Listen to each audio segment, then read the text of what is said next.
This episode of the Talon Talks podcast was recorded earlier this year. For the latest on how the university is responding to the coronavirus pandemic, please visit erau.edu/coronavirus. Here's the show. Welcome to the Talon Talks podcast from Embry-Riddle Aeronautical University. I'm Alan Caesar. My guest today is Danielle Rosales, who completed her BS in Communications in 2018. As a student, she published articles with Air and Space magazine, and she now works as a marketing and sales associate at Space Tango. The company builds research and manufacturing systems into compact containers, which are installed in air hubs on the International Space Station. They streamline the process of running experiments in microgravity to develop new products for use on Earth. Danielle, thanks for joining me today. Yeah, I'm happy to be here. I'm really excited to talk with you all. All right. So what brings you to campus? So I'm here for a number of reasons, but the biggest one is Career Expo, which will actually be tomorrow. So Space Tango will have a booth there for the first time. Excellent. So we are recording this in February, so unfortunately our listeners will miss out on this one, but hopefully you guys will be back for the next one. Do you know if you'll be coming back for another one already? We don't know just yet, but I'm hopeful. All right, rock and roll. What else are you doing while you're here? So I will also be speaking at the Black Students Association General Body Meeting about Space Tango and kind of about the opportunities that we have right now for potential student interns as well as full-time opportunities. All right. So you went to high school at a military base in Japan. How long were you there, and what was it like? Yeah, Matthew C. Perry High School, home of the samurai. Home of the samurai. So I was there for sophomore through senior year of high school. I graduated from Matthew C. Perry, and it was amazing. One of the best experiences that I've had. I had an amazing time in Japan, as well as just living off base, as well as going to school on base. It was an experience. All right. So the other people you went to school with, the other students, were they also expats or military kids, or what was the student body like? Yeah, they were a mix of military dependents, all of which had family members that probably some of which were from Japan themselves, but also from the U.S. and other parts of the world, stationed in Japan. So I got a good mix of culture. All right. So did you? What did you do when you lived off base? Yes. Yes, we lived off base. Okay. So you get out and interact with the Japanese culture, and did you learn any Japanese? I did learn a little bit of Japanese, not nearly enough to be able to use any now. Unfortunately, it is a beautiful language, but one that you do have to practice. And after graduating, it just wasn't something I was practicing. However, at the time, both the military base and the high school themselves make it a priority to integrate with the community outside of the base in honor of allowing us to be there. So we actually had a lot of opportunities to interact with local schools as well as volunteer with younger students off base. That's really cool. So most people who choose Embry-Riddle don't do it casually. They tend to have aviation or aerospace sort of in their bones from an early age. What was it that attracted you to the aerospace industry? Space. Yeah. It is as stellar as it sounds. Stellar. Ha ha ha. I got you. Get it. Yeah. You're a communications person through and through, huh? I love playing with words. It is a stellar field to be in. Quite literally. There's always something new happening, and what space was 10, 20, 30 years ago is not what it is today, and it won't be the same thing even tomorrow. Something big could happen today and change it entirely, and I think it's that mystery, that wonder that comes along with it that makes it such an exciting field to be in. And on the military base itself, a lot of military personnel were also Embry-Riddle students for the worldwide campus. So that was another way that I was actually reading a newspaper on base in the Stars and Stripes, and it talked about graduating military personnel from worldwide campus. And I was like, well, that's interesting. I saw the aeronautical, and that's all it really took. So. That's awesome. So you got started here pursuing a degree in space physics. That's a huge leap from communications. Tell me about how you chose space physics in the first place and why you changed the direction. I would say that I first became interested in space when I was in elementary school. My mom took me to the Goddard Space Flight Visitor Center in Greenbelt, Maryland. Yeah. And it was eye-opening for all of us. And it was exciting to see everything in person. We hear bits about going to space in class, especially from an elementary level. It's only so introductory. Mm-hmm. But to be able to go there and see everything that they had, I was amazed. And there was one section on black holes, and I was perplexed at the idea. And I still am. I don't know anyone that isn't. But it was amazing to see that, and physics became a topic of interest. And although it truly is now, during my first year as a freshman at Embry-Riddle in space physics, I realized through time that communication was much more of an interest. And I think I slowly started to realize that in high school itself, when I was the editor-in-chief of a newspaper. So I was the editor-in-chief of the Samurai newspaper. And through that, I realized that I really liked writing. I think I felt internal pressure to maintain a degree in space physics, but I had to be honest with myself and tell me, like, that was what I really loved, was communication. Yeah. So I changed majors myself a couple of times in college. And for me, there was always a period of time where I was sort of uncertain about the choice, wondering if I should go back or pick a different degree. Absolutely. Was there a point for you, a project, a class, or something that you realized, like, this definitely feels like the right direction? I was taking media relations with Dr. DeTore. And her class is built around ultimately kind of a full portfolio of the different things that go into media relations and public relations that allowed me to get firsthand experiences to what that really means. Granted, there were some other classes I've taken, speech, intro to news writing, all of which had me utilizing those skills that I missed so much from high school. I did not know what media relations was, what public relations was, and it was a new perspective for communication that a lot of people, I don't think, consider. That it's a lot more than reading and writing. It's not your tech reports that you're turning in. I know those aren't that fun, but those skills lead up to something greater, and for me, that was public relations. So what's your approach to storytelling? How do you sort of either crack that nut or solve that puzzle or, build that story? It's the people. I would say that the first thing to look at in any storytelling, whether it's news, if it's just an interest piece, if it's just a blog post, what do the people have to say or feel about it? I think feelings is everything. Especially in the space industry, so much of what we do has a passion behind it. Mm-hmm. It's more than just this need to get there or get it done. Everyone that I've encountered, not just at Space Tango, but with the companies that we partner with, there's a passion for it, for the mystery and wonder, as I said earlier, that comes with it.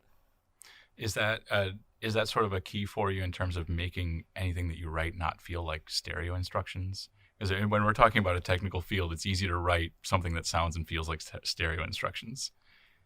It's, for a lot of the work that I do, I manage a lot of the marketing communications, and there are going to be some pieces that have to be technical. Mm-hmm. There's some that have to get to the point. But when we get to some of those news-oriented pieces where people want to know, what does the CEO have to say? What does your principal investigator have to say about sending retinal implants to space or about sending brain organoids? You really want to hear about, well, why are they doing it to begin with? Those retinal implants can help solve problems with blindness if someone has macular degeneration.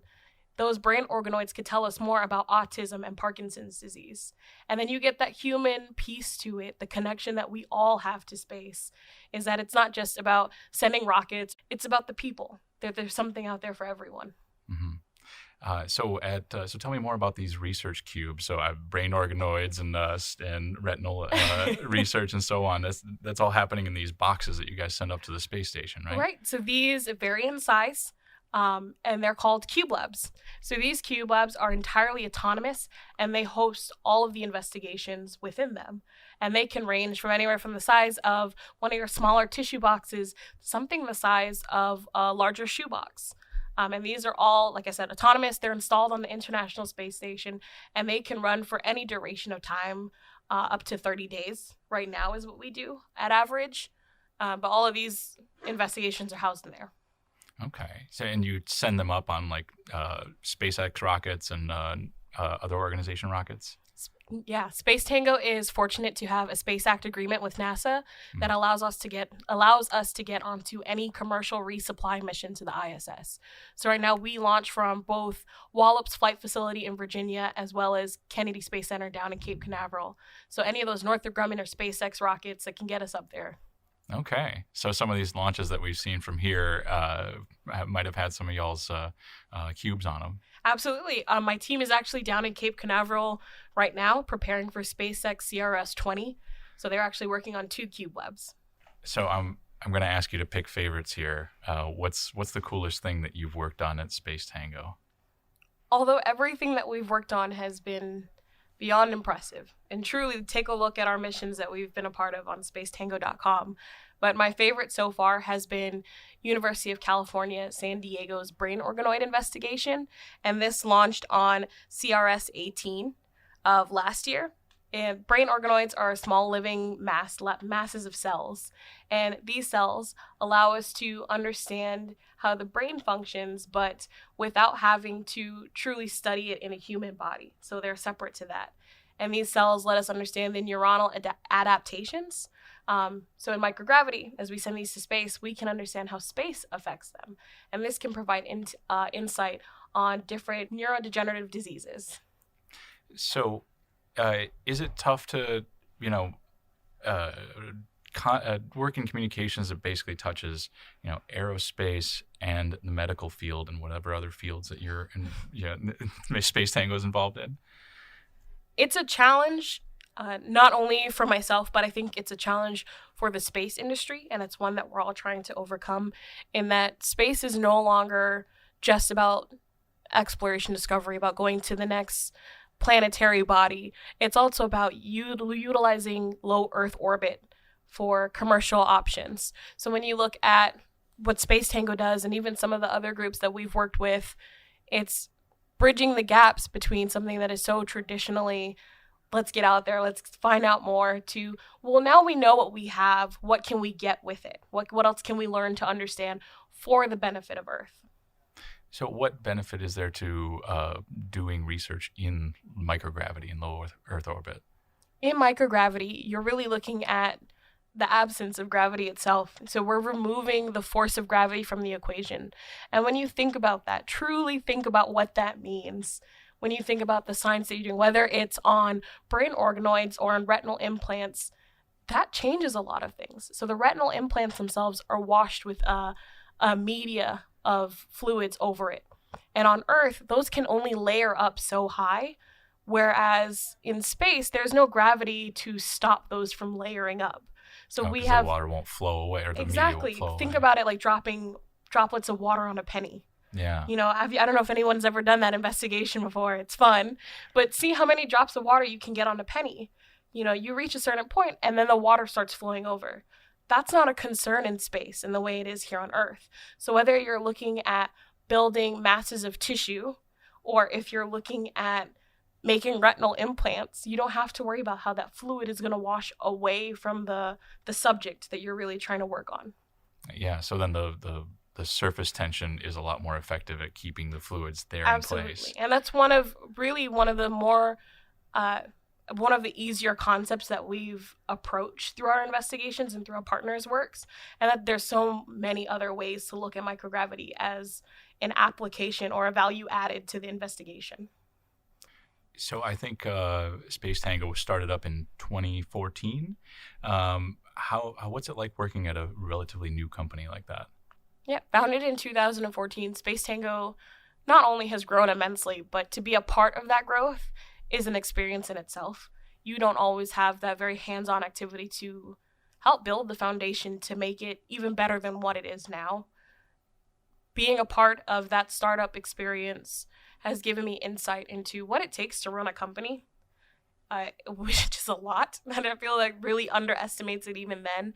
But watching our CEO, Twyman Clements, kind of go from, an office space half the size of this wicked studio that I'm in right now to a 2-floor building with offices in Houston for spaceflight operations support.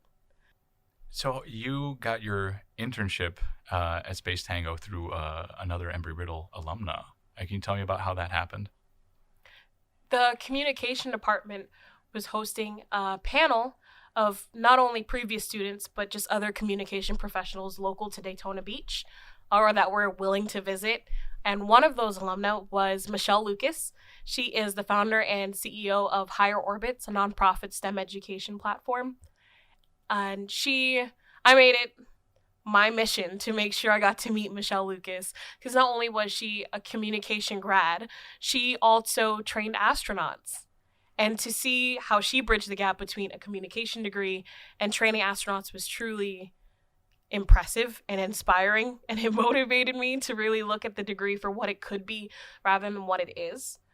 And through our networking, which I am a huge advocate for, she and I had an opportunity to talk a little bit more about what it means to be a communication specialist and about the opportunities that there are.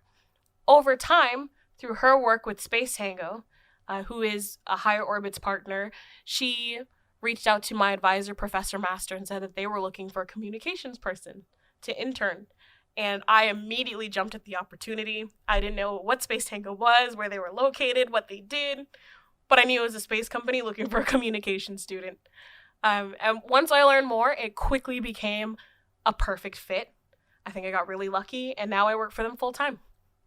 That's really awesome. So you got a communications degree from Embry-Riddle Aeronautical University, which probably sounds weird to some people when you say it out loud. Does it feel like a special thing for you to have a communications degree from an aerospace-centric university like we have? I'll be honest. Even when I saw the communications department listed on the Embry-Riddle website, I was surprised. It's honestly not something that I considered or have even heard anyone talk about as far as an open field for people interested in aerospace and space itself. And when I saw that, I wanted to learn more. And I can understand why it seems odd, but the more you learn about it and you see how this degree is utilized in technical fields, it's more than befitting and I think necessary today more than ever. Over time, with my degree, which I feel has truly prepared me for what I do now, coupled, of course, with minors that are valuable. I have minors in business administration and space studies. It gave me the communication side that I really needed with the technical pieces still to be able to have a degree that can be applied to this cross-functional position that was still trying to be understood, even for a startup, but also for the industry. Commercial space operations is quickly changing. It's being redefined. They're creating a market in low Earth orbit.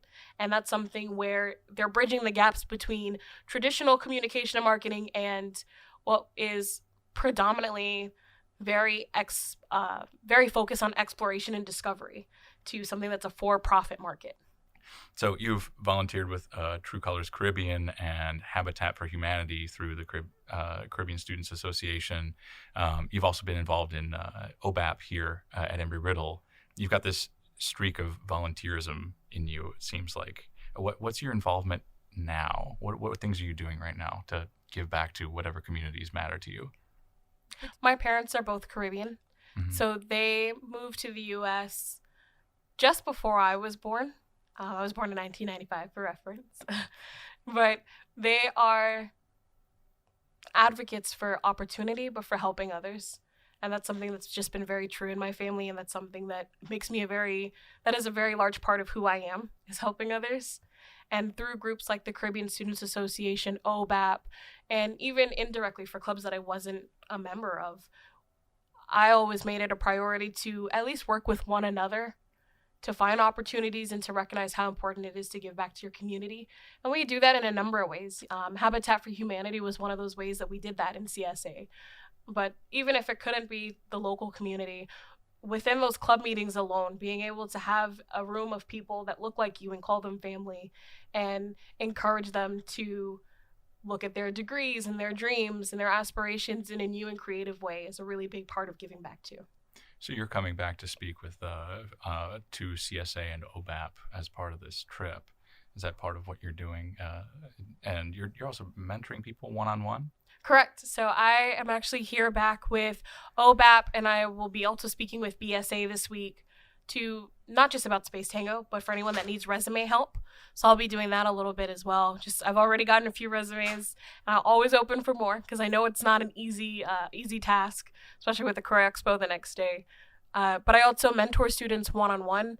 Started small with just a quick group chat, call it Stellar Opportunities for students interested in space. Anytime I find a space job, internship available, I post it in that group chat for students to have access to it. It's not very direct. It's not always going to be direct, but it takes little things to help and to show people that you're there for them if needed. So we're recording this in February, which is Black History Month, and I sense from your Twitter account that you think it's important to lift up people of color and women of color who are working in aerospace. Tell me why that's important to you. Growing up, I didn't have people that looked like me that had an interest in space. And today I see rooms and rooms full of women that are asking for, well, how can I work in space? How can I do it? And these women of color and men of color, any people of color that want that opportunity can do that. And it can be challenging when you walk into a room that doesn't look like you. That traditionally, I mean, when you look at the men that first launched to space, they don't look like me at all. And though I have no dream of personally going to space, I do see men and women that want to do that don't look like them. So it takes a few voices to speak up and say that it's okay and you're not alone. We'll continue to the lightning round in a moment, but first I'd like to tell you about Embry-Riddle's Career Services. The office is there to provide comprehensive services and resources to ensure that you excel in the global employment market. And to that point, our industry career expos are coming up this fall. These are hiring and career information events for full-time, co-op, and internship opportunities with for-profit, nonprofit, and government agencies. They're usually hosted at the Prescott, Arizona, and Daytona Beach, Florida campuses and in various locations around the United States through our worldwide campus, but for the fall of 2020, these events will be virtual. Prescott's virtual fair will be September 30th and October 1st. Daytona Beach will be October 13th, and our grad school fair will be October 21st. Again, these are all virtual events, so you can participate from wherever you are. There's no travel necessary. You can get the details on this and more at careerservices.erau.edu. It's time for our lightning round. Are you ready? Oh, I'm so excited. A little anxious, but I'll give it my best. Okay. Well, I'm going to give you 5 questions, and you're going to give me 5 answers, and there are no wrong answers. So we'll jump right in. So you can take a flight in any spacecraft or aircraft ever made from anywhere to anywhere. Where do you choose? I have to say, I personally have no immediate desire to go into space until it is as common as getting on a plane. Even then, that's a little terrifying, not the best with heights. But if I had to pick something, it would be the Saturn V rocket. And I know the moon is where it went, but if we could go to Mars, I'm all for it. All right, Saturn V to Mars. Excellent. All right, if you could read only one book for the rest of your life, what would it be? The Immortalist. I just read it, so I'm probably a little favorite in that right now, but that was a book that I've read recently that put a lot of things into perspective. If anyone has a chance to read it, you should read it. The Immortalist was amazing. It actually follows the journey of 5 different siblings and their experiences from life to death, and it's puts life is short, and that's really what the book talks about. All right. Who's your favorite cartoon character? I'm going to be made fun of for this, but it's definitely SpongeBob. I think he's hilarious. I've watched a few of the newer episodes. I would say that classic SpongeBob is way better, but SpongeBob is still my favorite. Wait, there are new episodes of SpongeBob? Oh, SpongeBob is still going strong. Oh, wow. I know. That kind of blows my mind. All right, so picture for me your ideal grilled cheese sandwich. All right, you're about to take a bite. Tell me what's in it. Maybe you're not going to take a bite. Maybe you hate grilled cheese. Oh, no. I love cheese. Okay. But it is pepper jack with spinach and black pepper and paprika, and I'm good to go. Oh, wow. All right. It is good. That's pretty awesome. All right. If you could live for a week as any person in history, who would it be? Myself. Oh, yeah? 100%. And that's not to say I don't have role models. I definitely do. Mm-hmm. But I believe in truly loving and appreciating yourself for what you've accomplished and understanding that things aren't easy for anyone. And I don't know what challenges someone else had, but I know what challenges I've had, and I'm still trying to figure it out. I'd rather figure out what I have to go through first. All right. Well, thanks very much, Danielle, for joining us for Talon Talks. Yeah, I'm happy to be here. All right. Talon Talks is a production of Wicked Radio and the Embry-Riddle Office of Alumni Engagement. We're coming at you from the Maury Hosseini Student Union at Embry-Riddle Aeronautical University in sunny Daytona Beach, Florida. If you'd like to share your thoughts about our show or suggest a guest to us, we'd love to hear from you. Visit alumni.erau.edu/podcast and click the feedback link. Thanks for downloading us. We'll see you next time.